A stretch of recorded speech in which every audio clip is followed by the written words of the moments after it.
आज मोदी जी भाषण देते हैं कि भाई यहाँ नोट का बंडल निकला। हमने कहा फोकस आप यहाँ करोगे तो निकलेगा कहाँ? आप थोड़ा अपने घर के तरफ तो फोकस करके देखो, वहां तो हिमालय पहाड़ आपको नोट का दिखे। कल जब कोई घोटाला सामने आता है, हम कहते हैं कि ज्वाइंट पार्लियामेंट्री कमेटी से जांच कराओ, तो वो पीछे भाग जाते हैं। और जब दूसरे की बात आएगी तो कहेगा ना हम सीबीआई से जांच कराएंगे, ईडी को जांच कराएंगे, और सीबीआई और ईडी को अपने इशारों पर चलाता है। भारतीय जनता पार्टी भ्रष्टाचार को मुद्दा बना के भ्रष्टाचार को समाप्त नहीं करना चाहती है। भ्रष्टाचार के मुद्दे को हथियार बना करके लोगों को अपने पक्ष में समेटना चाहती है। देखिए, गठबंधन कांग्रेस, झारखंड मुक्ति मोर्चा, आरजेडी गठबंधन के तहत लड़ रही है। हम सबका प्रयास है कि हम लोगों का जो तीनों पार्टी का वोट है वो एक जगह एकत्र हो, पहला तो ये। और फिर जो हम सबों ने इस सरकार के माध्यम से जन कल्याणकारी योजनाओं को धरातल पर उतारा है, खास करके गरीबों की, महिलाओं की योजनाएं, आम जनों के लिए बिजली बिल की माफी, इन योजनाओं के बारे में आम जनों को एहसास कराएं। लोग एहसास कर भी रहे हैं। तो इन सारी चीजों से हमें लगता है कि वोटर गोलबंद होगा, आम जन गोलबंद होगा, और गठबंधन के पक्ष में चुनाव का नतीजा जाएगा। हम सब उसी को ध्यान में रखते हुए इस चुनाव को लड़ रहे हैं कि हमने जो किया है उसका रिटर्न हमें मिले। हम कोई हवाबाजी करके चुनाव लड़ना नहीं चाहते। जो भारतीय जनता पार्टी कभी घुसपैठिया, तो कभी हिंदू मुसलमान, तो कभी मंदिर मस्जिद, हम ऐसे काल्पनिक सवालों पर लोगों से उत्तर नहीं चाहते। हमने जो किया है जनता के लिए, और जो हम भरोसा दिला रहे हैं कि आगे भी आपके लिए करेंगे, उस आधार पर हम सब चुनाव लड़ना चाहते हैं। हमें लगता है कि भ्रष्टाचार केवल उनकी कल्पना की चीज है। जब उनके पास लोग चला जाए तो फिर भ्रष्टाचार की कहानी समाप्त हो जाती है।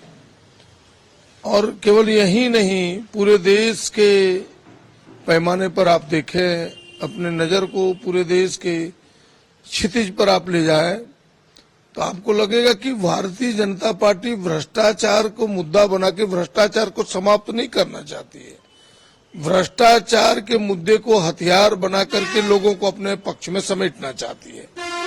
कल तक मधु कोड़ा सबसे भ्रष्ट थे, आज मधु कोड़ा को उन्होंने कमल फूल का चादर उड़ा दिया, भ्रष्टाचार मुक्त हो गए, बिल्कुल दूध का धुला हुआ दिखने लगा। फिर और कई कहानी है। अभी आप देखें तो एक एक ऐसे लोग, ये झारखंड का ही नहीं है, कल तक आपने सुना होगा कि यही सरजू राय जी जो मंत्री थे रघुवर दास जी की सरकार में, और एक मुख्यमंत्री के बारे में, सरकार के बारे में एक मंत्री ने 2 किताब भ्रष्टाचार पर लिख डाली। एक तिजोरी की चोरी और लम्हों की खता, 2 किताबें उन्होंने लिखी, और वो सरकार के भ्रष्टाचार पर ही उन्होंने लिखा।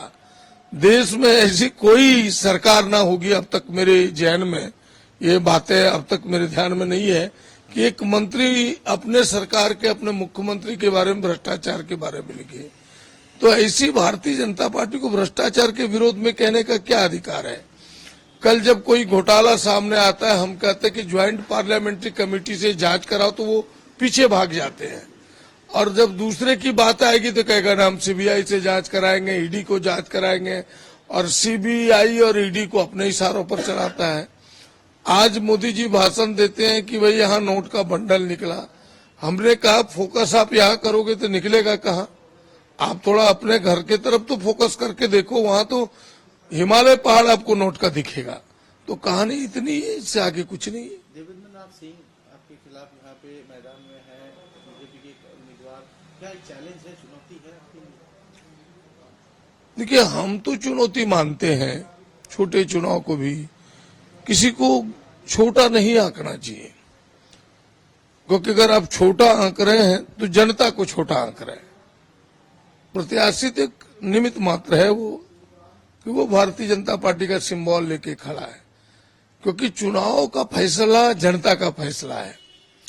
इसीलिए जनता का फैसला ही सर्वोपरि होगा। हम अपनी विनती, अपने आग्रह, अपने किए हुए कामों को उनके सामने रखते हैं और उनसे आग्रह करते हैं कि फिर से आप हम पर भरोसा जताएं। मुझे पूरा विश्वास है कि हमने जो 25 वर्षों में दिन रात पूरी जीवन का लगा करके उनकी सेवा की है, जनता की विकास के कामों को जो अंजाम दिया है और 24 घंटा उनके साथ, उनके सुख दुख का साथी बनने का प्रयास किया है, इस पर हमें भरोसा है कि उनका निर्णय मेरे पक्ष में जाएगा। वैसे यह चुनाव है, चुनाव को कम नहीं आंकना चाहिए। लेकिन एक कहा जा रहा है कि इस बार डबल इंजन की सरकार बनने जा रही है, तो आप लोग कितना कॉन्फिडेंट है? क्या फिर से जेएमएम अपने इंडिया अलायंस की जो भी घटक दल है उनके साथ क्या सरकार बनाना? नहीं, इस बात पर तो आपको हम पूरी तरह से 500% बिल्कुल कन्फर्म होकर कह सकते हैं कि जो इंडिया गठबंधन की सरकार 50 से अधिक सीटों पर जीत करके बनाएगी। पिछले बार से भी कुछ अधिक सीटें ही आएगी। क्या कहना चाहेंगे अपने वोटर्स को? नहीं, वोटर से तो यही कहेंगे कि आपकी हमने सेवा की है, आपकी सेवा में अपना पूरा समय देने का प्रयास किया है। फिर से आप मेरे ऊपर एक बार भरोसा करें, विश्वास करें। जो बचे हुए विकास के काम हैं उन कामों को पूरा कर सकें और जो आपका एक संबंध है घर का हमसे मधुर संबंध रहा है, वो संबंध आगे बरकरार रह सके। अपना जो रिकॉर्ड है 25 साल अभी तक लगातार आप जब से झारखंड बना है तब तक यहाँ पे विधायक के तौर पर चुने जा रहे हैं, क्या अपना रिकॉर्ड बरकरार रहेगा? उम्मीद तो लगता है कि जनता हम पर भरोसा करेगी। काफी स्टार प्रचारक भी है बीजेपी में, बड़े बड़े नाम, बड़े बड़े कद्दावर नेता। कांग्रेस के आप उम्मीदवार है, क्या दिल्ली से भी बड़े कद्दावर नेता राहुल गांधी और जैसे नहीं, अगर पार्टी में है, नेता आएंगे, स्वागत है। वो तो चुनाव की रणनीति होती है, उसमें तो नेता आते ही है, अपने विचार व्यक्त करते ही है। ये तो एक पार्ट है, लेकिन हमको अपने ऊपर भरोसा है कि जनता हमको चुनेगी, जनता हम पर विश्वास करेगी। Thank you. TheFollowUp.in. Like, share, and subscribe.